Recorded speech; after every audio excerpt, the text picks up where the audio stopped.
He's in an upcoming documentary in December. Give it up for Mike Joseph! What's up? How are you? So, my name's Mike, and I'm half Italian, half Jewish, which makes me a pizza bagel. And people always ask me kind of what do you identify with more? And it's tough because I'm not tough enough to be Italian, and I'm horrible with money. So I don't really know.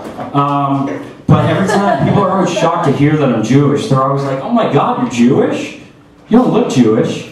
And then they kind of wait, because they're waiting for me to say thank you, because it's a compliment. Like, when did this become a compliment? You don't look Jewish. I don't. What's the opposite? Yeah, I'm Jewish. I knew it. Jew. Right when you walked in, I was like, Jew. Yeah, I knew it. But a couple things have happened the past couple years. I got married. But more remarkable, a couple months after that, I got divorced, which was awesome. Honestly, it was awesome. Have you been divorced? You've never been divorced. I recommend it. Do it, seriously. It's like Vegas, you gotta try it once. The time I saved alone, just not having to clear my internet search history, is astonishing. Astonishing. But, yeah, it just, it didn't work out, and people are always like, well, are you on good terms with your ex-wife? Are you guys on good terms? Yeah, we rent a paddleboat on Sundays, and talk on the phone, usually recap the last episode of Glee. No, we're not on good terms. We're divorced. If we were essentially, that's what divorce is, right? Not being on good terms. People always ask me too, they're like, so, how'd you know? How'd you know it was over? And I was like, when you wake up and you look at the person right next to you and just think, I hate your face.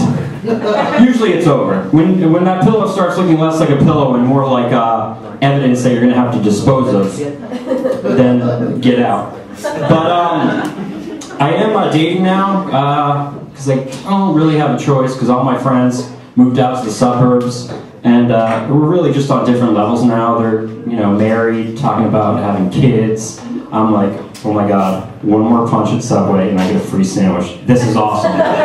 So, a little bit different. But I'm doing the dating thing, and actually a lot of girls kind of get freaked out when I say I'm divorced. The last date I was on, the girl looked at me like I was a registered sex offender when I said I was divorced. I even made it fancy too, because I did that, I was like, I'm a divorce today.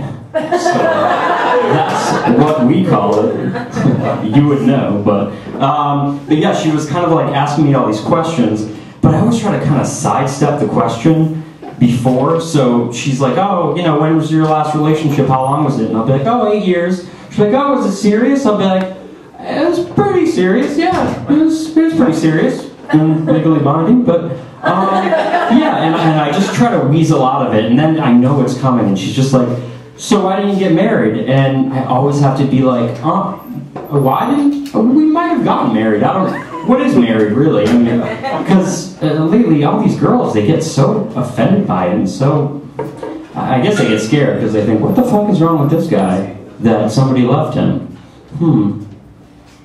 Alright, well, we'll find out. But, so I'm also doing the online dating thing, and I gotta say, ladies, if any girls here do the online dating thing, we get that you like to travel. That's awesome, but you don't need to put it in your profile. We get it. You like to travel. We're not gonna look at it if you don't put it in and be like, oh my gosh, is this person a hermit? What the? That's so weird. They don't like to travel. I mean, and I know you might be thinking, well, why do you still read the profiles if you know what they're gonna say?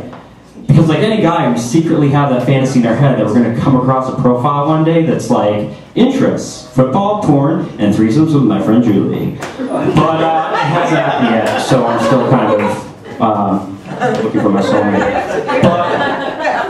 And the other thing is that, they ask you these odd questions about, is there an eye color that's a deal breaker?